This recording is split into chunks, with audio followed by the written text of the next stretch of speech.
Ladies and gentlemen, welcome to the second video in our Vatsim tutorial series. So kind of in the beginning, I gave you guys a quick overview of what Vatsim is, how to sign up for Vatsim. This is going to be kind of slowly but surely taking you through a full flight on Vatsim, and how to basically do it the right way. Of course, in the first episode, we went over pilot clients and signing up for Vatsim. So as soon as you get your login, I mean, you could technically get your login, put it into your client, fly the simulator, log on to the client, and then you'd be set and you'd be good to go, and you could just technically fly on the network. However, the proper way to do it, especially if you're doing an airliner flight, would be to get proper paperwork, charts, and be more familiar than just spawning and taking off. Okay. You have to be more prepared. VATSIM is definitely a more serious thing, I would say. If you want to see an example of what not to do, check out my video of Don't Be That Guy on VATSIM. Pretty popular, and it gives you the exact reason why you need to be more knowledgeable before you get into the network. However, that does not necessarily mean that you have to be scared or afraid to log onto the network. I think that's another thing that people might feel. They feel too nervous to get onto the network. So that's what these videos are for. Without any more further ado, because all I do is chatter, let's go ahead and get into this video. This first video is going to be about Simbrief and Navigraph. So before, Simbrief used to be its own program, website that came out, gosh, I don't know, a little bit ago. It's been too long. And eventually, I don't know how this worked. I don't know if it's a buyout or whatever. They merged. I don't know. But basically, now Navigraph owns them. And if you haven't heard of Navigraph, so Navigraph is a program that actually updates what's called your AIRAC cycles. So each aircraft, let's just say the A320, the 737, 777, 767, like all the commercial airplanes, and even general aviation airplanes, they need a database, right? So in real life, the database is always updated every month. Okay, I believe it's like that in real life. I know obviously for Navigraph it is, but things change, procedures change, waypoints change. So it's why there's always these up to date. It's very important in aviation to stay up to date so you have the right information, so that in VATSIM, when you log on, you have the same information as the controller. Or in real life, you're navigating, you have the same information as other people and the controller in real life as well. So air racks get updated every single week, and Navigraph lets you pay either a subscription, a yearly subscription, or a monthly subscription, and it gives you the up-to-date nav data for the simulator, and for specific planes. And it would be too long to go over each specific plane that they have it for, but trust me, whatever payware plane you have, they have Navigraph data for it. Not only does it give you up-to-date procedures, so up-to-date waypoints, up-to-date SIDs, up-to-date stars, up-to-date airport names, yada yada yada, but Navigraph also has charts, and these charts are very very very very very similar to Jeppesen charts. So they're very realistic in that manner. So first we're going to start here on Simbrief, and then we'll get into some Navigraph. So first thing you're going to do when you get up here is you're going to go ahead and hit login. Now when you hit login, obviously it says if you don't have an account, create one. So let's go ahead and pretend we're doing this for the first time, and you go ahead and create an account. Now they want you to sign in with a Navigraph account. It's free, so you have to create a Navigraph account. I already have one, so obviously if you don't have one, create one. And you can sign in with Google, with Apple, with Microsoft if you have those accounts as well. We're just gonna sign in. Okay, so here's Navigraph, and it'll bring you back to Simbrief. So this is kind of the Simbrief here. So since I have a Navigraph subscription, you'll see that I have Navigraph Unlimited, which means, so there's different tiers, and we'll get into that once we get into that section.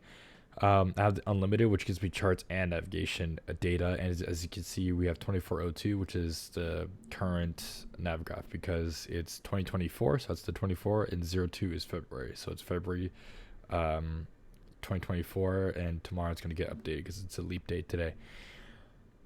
So there's a lot of things here. Help and support, software downloads, featured websites, system status, change logs, new flight, edit flight, view flight plans, save flights, all of this stuff. Okay. So let's go ahead and try to digest this the best as possible. I apologize if this is not as short of a video and you want the information quick.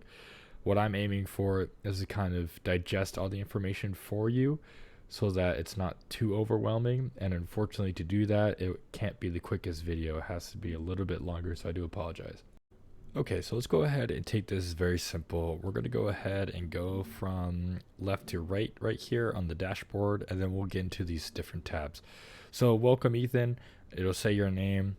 As you can see, everything has been updated. Use your FMS data manager or use a Navigraph hub for the Microsoft Flight Simulator users. We'll get into that a little bit later. So our latest flight, we flew this on our live stream today from Boston to JFK. So that's our latest flight plan that we made. Create new flight plans here. So you obviously could edit the last flight plan or view it. Different aircraft types that you've done in the past few days, and you create a new aircraft too. So recently with the IAE engines, we did fly it today, and we flew it the day before. So A320 is 42% of the aircraft that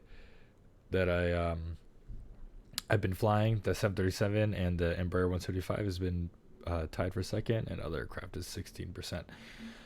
Navigraph subscription lets you know about your Navigraph subscription, and then these are the last 5 flights that I've done. Obviously all of the A320. So that's kind of there. Help and support. If we go there, we could go ahead and go to the support forum, support for the account, developer support, Navigraph support, all that stuff in case you have any issues or frequently asked questions.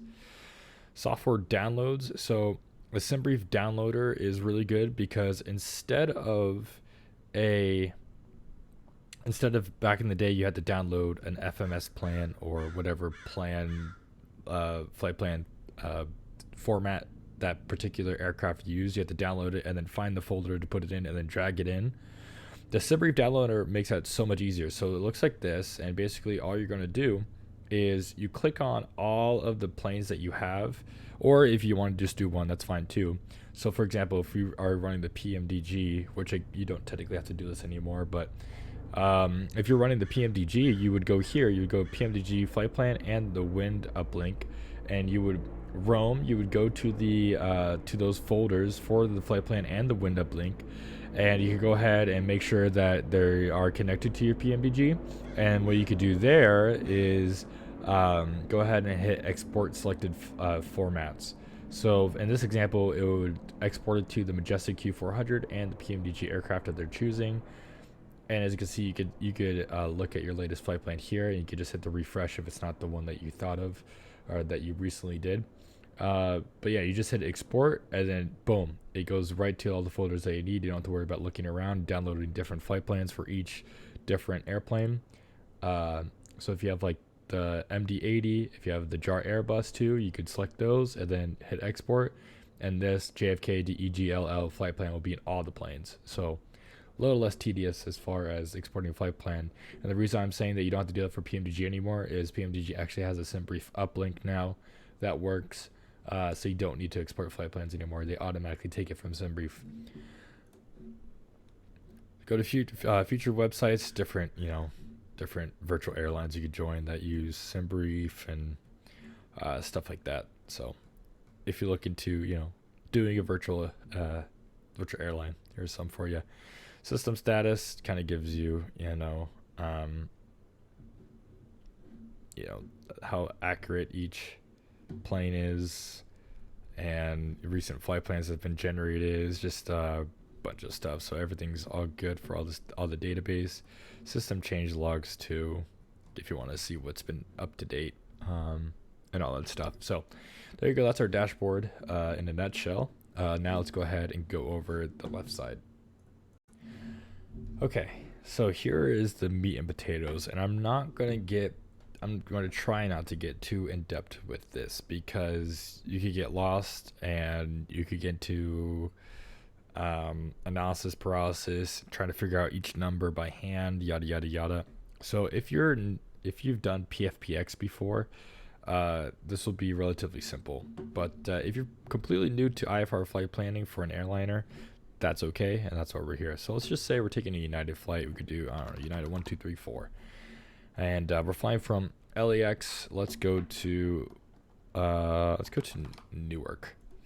Okay, and we'll choose an alternate. So you can either have no alternate or auto alternate. It's basically going to auto select an alternate for you. Let's just say we don't need an alternate, and here's your departure time. So if we update that right now, it's 3:13. So 23:45 is going to be 3:45. Excuse me. And you could go ahead and change the hour admits there if you want to change it, or if you want to do it tomorrow, you could go to March and then hit March 1st. So you can change the departure time, and that's going to be the time that you're pushing back. So here's the aircraft type. Let's say we're taking a Max. Let's take a 737 Max across. Okay. So here we got default, and you could go ahead and change if you had different airframe variants and stuff like that. I just keep it at default. We don't need to get too crazy into it. Client profiles and all that, we could just leave all of that default. I mean, if you know what it means, and you're more than welcome to change it, go ahead. You can change the registration if you want. If you have a particular livery, if you want the paperwork to match your livery, you would change the registration right there, or your cell cal, all that stuff. But we'll just skip that. Literally all you have to do is your airline ICAO, your flight number, departure, arrival, and alternate. And as you can see, here's a little cloud. It tells you the weather information there, and tells you the weather information here too for Newark, and it gives you a TAF. So if you want to look at weather to see if you need an alternate, then you could do that. So literally for aircraft info, if you're brand new, just worry about just selecting the aircraft. That's it. Just select the aircraft you're flying, and that's it. So here's for the selections. This is kind of important too, because your OFP layout is how the paperwork is going to be read out to you. So there's actually a tutorial on how to read the Lido OFP layout. I believe if you look it up on YouTube, or I believe Simbrief has it somewhere on the website. So if you're brand new, I would select Lido. And just keep it like that. As you can see, there's different airlines here. So you got American, you got Air Canada, you got Air France, you got US Airways, British Airways, Delta, Lufthansa, just all these airlines. So if you're like for the virtual airline, let's say I'm flying virtual JetBlue, then we could go ahead and choose the JetBlue format, and it'd be more realistic because it's simulating JetBlue's format. So I like United's format. I like I know how to read it, and all the information's, I don't know, I just prefer it. So there you go. This is not ETOPS flight, but we could go ahead and do an ETOPS planning if you really wanted to. So let's say we're going from LAX to PHOG. When we do ETOPS planning, we could go ahead and calculate ETOPS here. So if you go down to ETOPS scenario, and our threshold would be 180 minutes, and we'll go ahead and calculate. Not correct for this route. Why? Sure it is. Of course, when I want to demonstrate something, it's not letting me. Excuse me. This is ETOPS. I don't know. Maybe I messed something up. We'll go back to our other example. Anywho, you would hit ETOPS planning, and then it would give you ETOPS scenario. And if you're looking into ETOPS, I'll go ahead and do a separate video on that.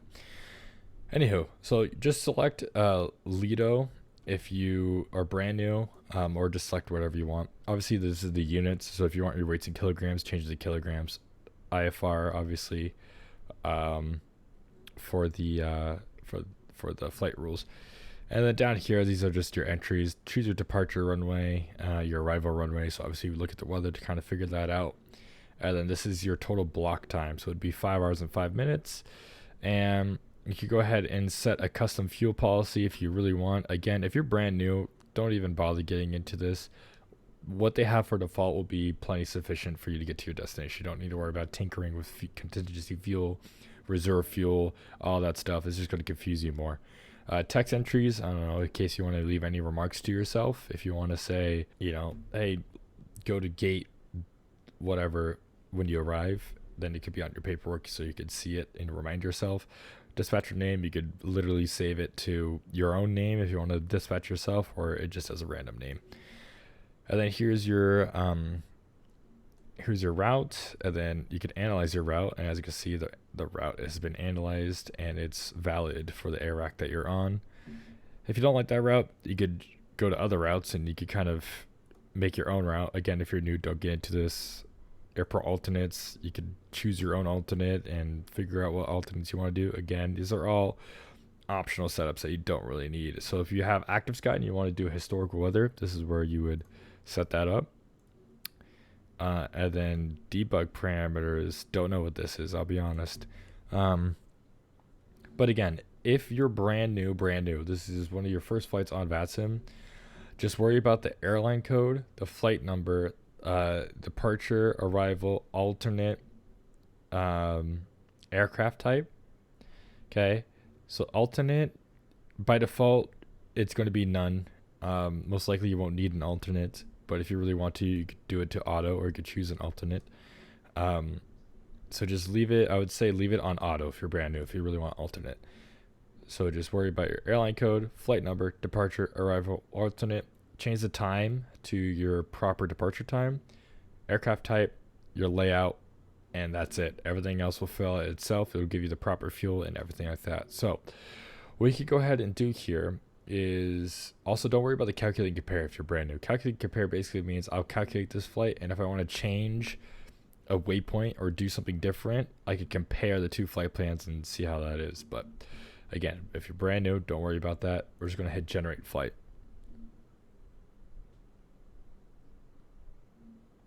Okay, so here's the flight. So we generated, this is all of our info, this is all of our weights and stuff like that. You can go ahead and view the PDF, which gives you a PDF version of all that information into a realistic OFP, or operational flight plan. And another thing you could do is you could go ahead and scroll down here for Vatsim. You could actually go down here to pre-file, and you go to Vatsim, and you go ahead and you get pre-file on Vatsim. So before you log into Vatsim, go ahead, go here and hit file flight plan. I'm not going to do it, but hit file flight plan, and your flight plan will be filed. So then you can literally just go to your sim, start it up, and you don't have to worry about filing a flight plan. It will automatically do that for you when you pre-file on Vatsim. And then if you want to go ahead and manually download the flight plan, you can do that here. If you're still on P3D or FSX or anything like that, you can do that here. But most planes, especially in 2020, have the Simbrief uplink already in. But yeah, here's your flight plan. So congratulations, you made your first flight plan. Again, you go to view PDF, and there's a full video tutorial on how to read the Lido flight plan if you want to do that. And this is where your journey ends as far as flight planning goes. If you go here, we could go ahead and actually look at weather. So if you go to weather, we go to weather radar, there's different things you can do. So as you can see, we have our weather radar now, so you can see what the weather looks like. You could kind of see, different stuff like this. So segments, it tells you where there's turbulence. So some turbulence over here, turbulence over here. So if you really want to, make sure that you're not going to get into some bad weather, you can do all this. I'm going to let you do your own weather research and how to look at weather for aviation to figure out if it's a go, no-go flight. But this is just the basics of Vatsim. So there you go. You've planned your Vatsim flight, and that's all you need to do.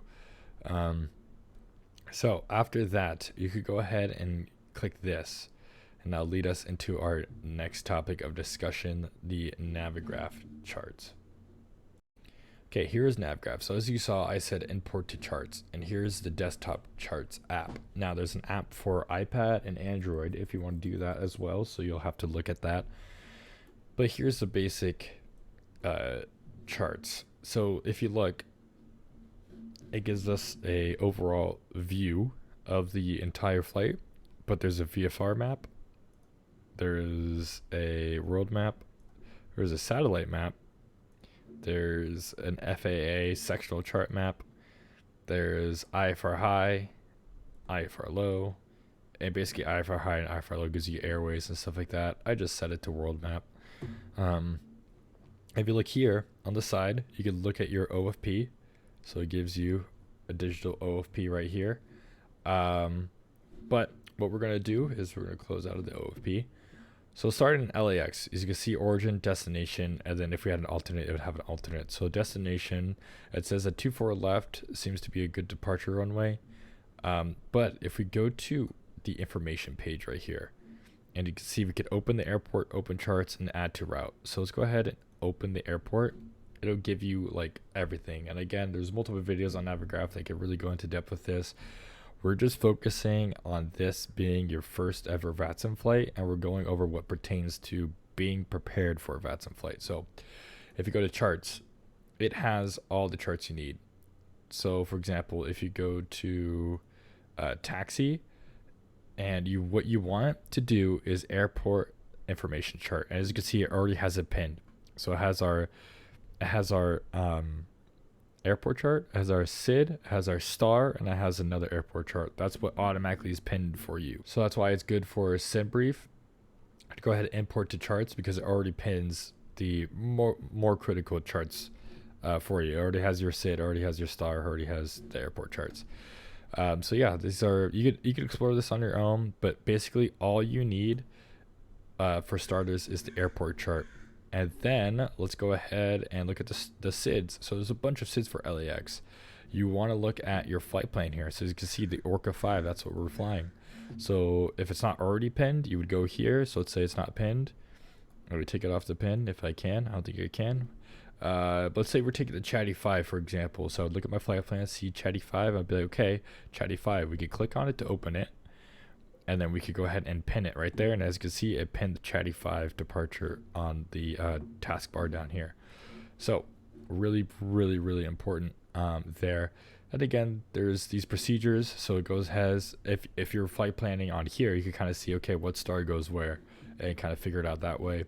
Weather, it tells you that it's VFR. It gives you all the weather information here. It gives you a TAF. And it gives you the ATIS. So real world, that's the ATIS. IVAO, that's the ATIS. And pilot age, that's the ATIS. And Vatsim, that's the ATIS. So if you want to look at that. But again, let's just not get off track too much. Let's just worry about charts for our first Vatsim flight. Okay. So let's go ahead and go to LAX here. And let's go ahead and open up this chart. So since we're a United flight, we're going to go ahead and say that we're at Terminal 7. And we're over here. So terminal charts are used for taxiing, okay? And so that's usually when you're going to want to pull them up. And that's why a lot of air traffic controllers get frustrated if you read back a taxi clearance, but then you make a wrong turn. Because everybody should have a taxi chart. Now, a good thing about Navigraph has something called Symlink, and Symlink, as long as you have FSU IPC, it'll automatically detect where you are on the chart. So when you bring it up, you'll have a little triangle, and once we do our first flight together, we'll see that triangle. So you'll see a little triangle right here of where you are, so it's really easy to follow along. Okay, so let's go ahead and say that we are in the alley of Charlie 6 and we call ground, LAX ground, United 1234, ready to taxi 25 right. Let's say they gave us 25 right for departure. They'll say United 1234, taxi 25 right via Bravo. And what that means is you're already on Charlie 6, so they want you to continue down Charlie 6 and go to Bravo. Or they'll say Charlie 6 Bravo. And that's when you'll go ahead and taxi straight on Charlie 6. And as you can see here, you see this B right here? You see this B? That's how you know it's Bravo. So B here, B right on the taxiway, B right next to the taxiway, and B right here and B right here. So this straight street right here is Bravo. This street right here is Bravo. Let's just call it a street. See how it says Charlie right here? Charlie right here. Charlie, Charlie. This street right here is Charlie. You see how it says Charlie 6, Charlie 7, Charlie 8, Charlie 9, Charlie 10. These little streets right here are that. So this is Charlie 6. This is Charlie 5. This is Charlie 4. This is Charlie 3. So it's in numerical order. So if you're taxiing down Charlie and you're like, okay, just past Charlie 2, I could go ahead and, or excuse me, Charlie 1. Actually, that's a bad example because Charlie 3 is right here. Oops, never mind. I was going to say you can kind of predict when the next taxiway is going to be, but anywho. Like over here, this is Delta right here. See? Delta, Delta, Delta, Delta, Echo, Echo, Echo, Echo. So that's how you know that this is a Delta and this is Echo. And the tangos are here. That's a tango right here. And then the Juliet's right here. That's Juliet. And you'll go ahead and see that on the aircraft signs as well. And we'll go ahead and get into the sim, and we could go ahead and simulate that too, for you guys to kind of get a basic rundown of taxiways and the labeling of taxiways. But for this example, we're taxiing 25 right. They say taxi 25 right via Bravo. So we're going to take Charlie 6 out of the alley, turn left onto Bravo here, and take Bravo all the way to the end. Okay. They might give you an intersection departure. Taxi 25 right via Bravo, Bravo 2. So then you would go here, Charlie 6, left Bravo, turn right on Bravo 2. Okay. For the SIDS, okay, so for the SIDS, if you see this symbol, see all these arrows? This means vectors.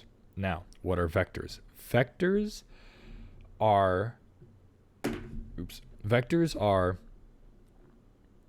you just go straight and you wait for ATC to tell you what to do next. Okay, so you'll see, and a lot of people make this mistake on this departure. The Orca, what are we on now? The Orca 5. The Orca 5 departure is probably one of the most craziest departures because people don't know that it's a vector. And I swear to you, one time, a long time ago, let's say like a year ago, I was on Vatsim and I was taking off 2-5, and there was a little bit of a line. It was a little busy in the morning, and 2 planes in front of me decided to turn early, because what happens is you're going to go RNAV Docker from 2-5, and you're going to go to heading 236, and as you can see, it's vectors. So ATC expects you to go 236 heading and just keep flying that. Keep flying that. Even if you think they forgot about you, you keep flying that. I don't care what you say. You keep flying that. And if you really think that they forgot you, you can go ahead and talk to them. But whatever you do, just keep flying this. Whenever it says vectors, just keep flying until ATC tells you what to do next. Because they see Kepler here, and Kepler is right above Docker. But Kepler is at or above 10,000. Docker is at or is below 3,000. Okay. So you could even look here, right? So initial climb, this tells you or not verbally, but in words, what you should do for the departure. So if you go to 25 right, you should climb heading 251 runway heading to 640 feet, and then climb direct to cross Docker at or below 3,000. So that's what this means. So if you think of the line, think of it as a wall. So as you can see, Docker here, there's a wall above 3,000. That means you do not cross 3,000. You stay at or below 3,000. If you look at Kepler, there's a wall below 10,000, so you have to be at or above 10,000. And as you can see, there's a wall above flight level 190 and a wall below 13,000, which means at kegs, you need to be above 13,000 or below flight level 190. So you can think of these lines as walls, and Coop is at or above 15,000. Okay, so you can kind of get those like symbols. All right. So if you go back here, okay, cross Docker at or below 3,000, then on heading 236, or as assigned by ATC, expect a left turn to cross Kepler at or above 10, and then track on 044 degrees to cross kegs between 13,000 and flight level 190. So notice what it says here. 236, or as assigned by ATC, expect left turn to cross Kepler at or above 10,000. But these are vectors, which means you could expect a turn to cross Kepler, but don't do it until they say otherwise. Because like I said, 2 planes in front of me did this departure, and they're like, that's weird. There must be a discontinuity in the star, because it will say something in the 737. I think it will say vectors, and the A320, I forgot what it says, but it'll look like a discontinuity because it's not connected to the rest of the flight plan, and people are like, oh, there's a discount to duty, let me connect it. And when they connect it, the plane's like, okay, time to turn left and go to Kipler. But two people in front of me got yelled out for that, and it was kind of funny, and I wish I was recording because it was a funny moment. Because it was funny because the first person that did it got a talking to, and then the second person, I believe departure literally told him, hey, make sure that it's a vector, and he's like, okay, yeah, and then he did it. So it was just funny that like he literally had an example in front of him and still didn't do it right, and I thought it was funny. But anywho, that is our star. Okay, so that's what these symbols mean. That's what these blue numbers mean for you. If you have any questions, let me know. So for the arrival, same thing. So if you see there's a wall above 13,000 and a wall below 13,000, what do you think that means? If we said we can't go through a wall, what do you think this means? If there's a wall above 13,000 and a wall below 13,000, what do you think it means? It means that we have to be at 13,000, not even above, not even below, exactly at 13,000 at Raki. And then here, exactly at 7,000 at Sweet. And then sometimes you'll see speed, so it'll be like 250 KT, and that means 250 knots, okay? And that's kind of how you read stars. Luckily for VNAV, the stars for aircraft capable. Okay, I thought I was going to say something about speed there. Aircraft have what's known as VNAV, and VNAV will go ahead and have these already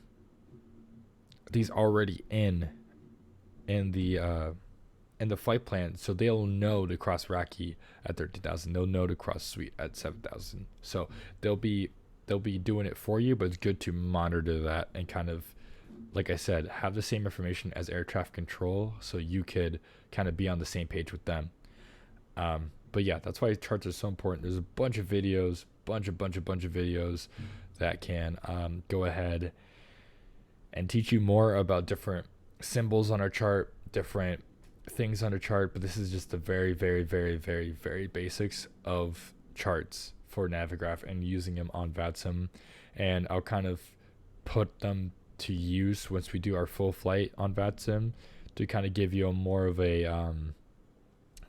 a explanation and a visual, or an example I should say, of when we use the charts.